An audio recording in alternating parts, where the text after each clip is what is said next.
versión de noticias, son las 8:45 de la mañana.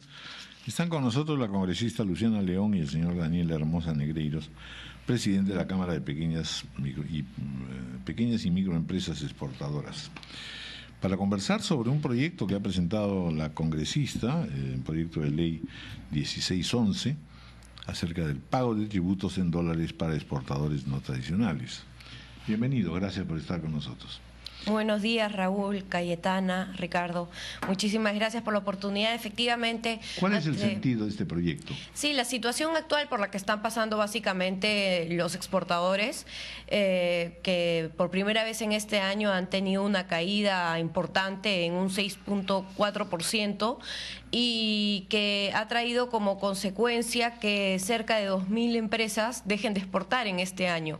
Esto como consecuencia de la caída del tipo de cambio, que obviamente ellos al exportar y recibir en moneda extranjera y luego tener que hacer sus pagos fijos, sus obligaciones acá en moneda de sol, pues con esta caída del tipo de cambio se están viendo muy perjudicados. Entonces, ante esta situación, conversando con el grupo de exportación, me dicen que una de las propuestas, una de las soluciones que se podía dar ante esta nueva situación es poder permitirles hacer el pago de impuestos en moneda extranjera.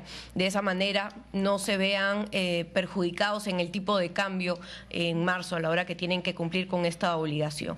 Ahora, y también hay una medida que en realidad funcionó entre el año 96 y el 2003. En la ayuda en memoria, dice. Sí, este sistema lo permitía efectivamente el 96 al 2003, el Código Tributario funcionó muy bien, funciona en otros países como Chile, Brasil, que ya lo tienen como una manera de ayudar al sector exportador, que recordemos es el sector que más puestos de trabajo genera, ¿no? Es una de las industrias más fuertes. ¿Cuál es el caso de la gran exportación? ¿Cómo pagan ellos sus tributos? Todos tienen que pagar en moneda nacional. Bueno, pero entonces estamos hablando de un forado fuerte. Si se aprobase esta medida no solo para los pequeños y medianos, sino también para los grandes. En primer lugar, esta medida deja de percibir. Siempre tiene que haber un perdedor en el tema.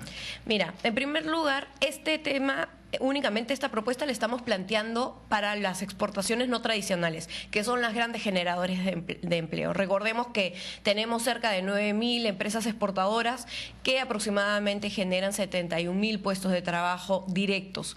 Entonces, estamos dando esta propuesta y que sea facultativa para este sector únicamente en principio. Pero los si yo no pertenezco al tradicionales. gran sector tradicional, también voy a decir, bueno, a mí también me está discriminando. Bueno, pero justamente estamos dando esta propuesta, siendo pues el sector que más puestos de trabajo genera, y esa es nuestra gran preocupación. Aquí no estamos detrás de defender a 2 o 3 grandes señores o utilidades, sino estamos tratando de defender al sector que, como te digo, ya ha dejado de exportar un grupo importante. Algunas cifras para ver la dimensión del problema. ¿Cuánta es la plata que se pierde? ¿Por qué se ha decrecido? A ver, explíquenos un poco el tema económico, don Daniel Hermosa. A ver, don Raúl, buenos días. Efectivamente, hay un tema grave.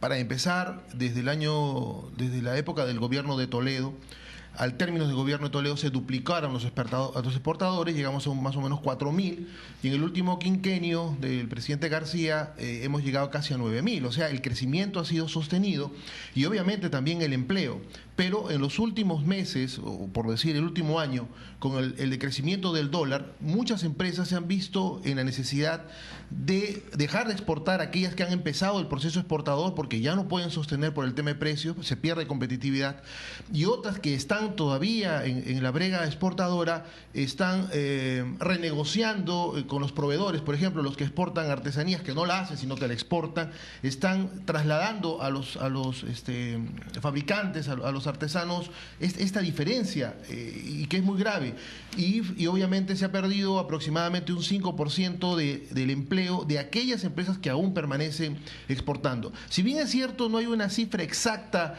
de cuánto es en términos por sectores productivos. Por ejemplo, en Uruguay los exportadores de carnes ya acusan más de 20 millones de dólares de pérdidas al cambio, y en Colombia más de 500 millones los cafeteros. Entonces Entonces, pero esos no son pues tradicionales, no tradicionales, son estamos hablando de cifras en el exterior, ¿no? Aquí en el Perú aún no tenemos una cifra exacta. Justamente hemos estado en la comisión discutiendo con el presidente de ADEX la posibilidad de rápidamente tener cifras más claras de cuánto es lo que se está perdiendo en el tipo de cambio.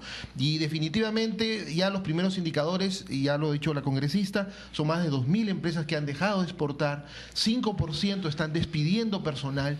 Y obviamente el tema es grave. Yo diría que estamos en una recesión exportadora. ¿Es una medida temporal, transitoria? Bueno, inicialmente pensamos que debe ser transitoria, porque obviamente este comportamiento del dólar no va a ser permanente, ¿no? Y con relación al tema de que quién gana y quién pierde en esta operación o en este proyecto, yo creo que el ejemplo es muy claro. Usted necesita comprar dólares, yo necesito venderlos, ¿cierto? Pero vamos a la casa de cambios o al banco a cambiarlo. Y luego viene usted y lo compra al banco. La idea que este proyecto le hizo un poco decir, oye, si tú necesitas dólares para pagar tus obligaciones en el exterior, la deuda externa, importar cosas para el Estado, etcétera, cómpramelo directamente a mí, ya para qué voy a ir al intermediario. Y ese es, desde nuestro punto de vista, ese es el espíritu de la norma. Simplemente romper el intermediario para que nosotros lleguemos directamente como exportadores al Estado y entregar nuestros dólares. Y que no significa gran cantidad, don Raúl, porque de acuerdo a las cifras, el Estado en los últimos años ha comprado más de 12.000 millones de dólares para evitar la caída del dólar, obviamente, y por sus necesidades. Y nosotros hemos calculado que son no más de 300 millones de dólares de renta que se paga al año para el sector no tradicional. 300 millones de dólares versus los 10.000 y pico de millones de dólares que ya se han comprado, no significa absolutamente nada. Y claro, puede haber las casas de cambio, algunos los bancos. dicen que los que pierden son los bancos, ¿no? Claro, entonces justamente aquí lo que estamos buscando que lo que están perdiendo, los que van a perder si se aplica esta medida es el sistema financiero, ¿no? Esa pequeña comisión o esa gran comisión, pero nosotros estamos... ¿Cuánto ganarán por el tipo de cambio, no? Sí, pues, pero no podemos pensar en los bancos, ¿no? Tenemos que pensar acá en los puestos de trabajo. Se van a pronunciar. En otras palabras, una vez más, dirigimos la mirada al ministro de Economía. Efectivamente. Nuevamente, es por eso que es la mañana del ministro de Economía. Sí, es por eso que lo hemos invitado. Todos los caminos conducen a Castilla, dice. Al Girón Junín con Lampa. ¿Ah? Por eso este lunes lo hemos invitado a la Comisión de Comercio Exterior y Turismo para que venga y plantee una serie de medidas, de propuestas, de soluciones que demos a esta situación por la que están pasando nuestros exportadores. No creemos que esta sea la única solución ni la mejor solución. ¿Hay otros casos en América Latina que se haya recurrido a este procedimiento? Ya en otros Colombia, países. Chile. Ya en esos países Chile ya tenían ese sistema. Sí, Chile y Brasil lo tienen, como para paliar un poco también el sistema, la apreciación de la moneda, la depreciación del dólar. Entonces, justamente lo que queremos es llevar este tema al debate como una propuesta frente a una serie de medidas que se tienen que dar para poder solucionar y paliar la crisis por la que están pasando nuestros exportadores. Y entonces el proyecto ya está presentado. Ya está presentado, esperamos este lunes contar con la presencia del ministro Castilla para que tenga la viabilidad. La comisión básicamente está a favor. De hecho, queremos también contar con la opinión favorable del ministro de Economía. Pero a la fecha ha tenido un pronunciamiento negativo. Dice porque el riesgo se estaría trasladando al Estado, cosa que es falsa porque ya lo hemos demostrado, ya lo ha manifestado bastante claro Daniel Hermosa al decir de que no se traslada el riesgo. En realidad el Estado también tiene que cumplir las obligaciones en moneda extranjera y lo podría hacer. Permíteme pasar a otro tema, Luciana, brevemente. ¿Qué ha pasado con los nuevos agregados comerciales del Perú en el extranjero? Tengo entendido que la evaluación que se hizo resultó negativa para todos. Sí. Los postulantes. Sí, la verdad que nos ha llamado mucho la atención, pero hemos tomado contacto con el ministro de Comercio Exterior y Turismo y nos ha dicho que ha habido un problema en realidad, que han puesto la valla muy alta, han puesto unas especificaciones muy rígidas y lo que van a hacer es adecuar un poco estos requerimientos a la realidad, porque ninguno de los 59 han podido calificar, ¿no? Por ejemplo, pedían que tenga una maestría en negocios internacionales y si tenía maestría en otra materia no podía calificar, ¿no? Entonces, un poco absurdo en realidad, porque son personas con mucha experiencia que ya han trabajado en estas áreas y, bueno, esto se va a adecuar, se va a mejorar para que puedan finalmente ya operar estas oficinas comerciales que tenemos cerca de 6 que están actualmente vacías, vacantes, descabezadas, y tenemos que aprovechar el sistema económico actual para poder introducir nuestros mercados en estas economías. La verdad que me sorprende lo que se dice, porque ¿cómo puede alguien programar un concurso, llamar y decir, después de que se ha producido eso, dice, no, voy a adecuar mi examen? Sí, absurdo, totalmente absurdo. Por favor, ¿qué ministerio es ese? ¿Quiénes son los que han hecho ese proyecto de admisión?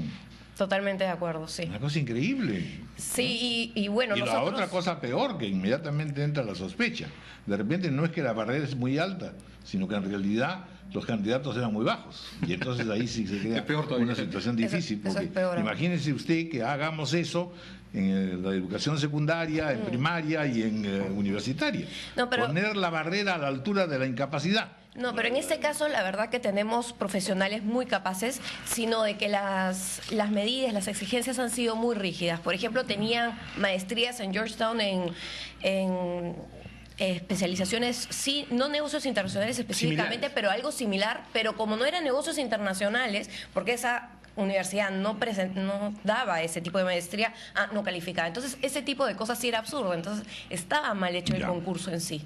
Es por eso que ahora se va a corregir. Bueno, muy bien. Entonces, el proyecto está en ese momento en el Congreso. Sí, lo que queremos es hacer básicamente... del ministro de Economía. Es hacer un llamado nuevamente al ministro de Economía en este sentido, que no puede darle la espalda a los exportadores. El actor principal de la película... ¿Cómo me financio? Así es, nuevamente. Busquemos la acción y no la inacción en este caso. Muchas gracias, congresista Luciana León y señor Daniel Hermosa Negreiros. Gracias. 8:56 de la mañana, vamos a hacer una pausa. Luego vamos a entrar a un tema que ya Cayetana comentó en la mañana, que está ella muy interesada en el mundo chino. Me va a explicar luego por qué exactamente. Va a haber un cambio que le llaman elecciones, no son elecciones exactamente, sino son los grandes amarres del poder central, que es mucho más complejo.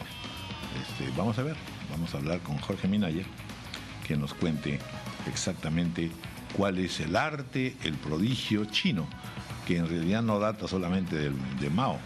China en general en su historia es una demostración palmaria de una política cruel, dictatorial, pero brillante. Ahora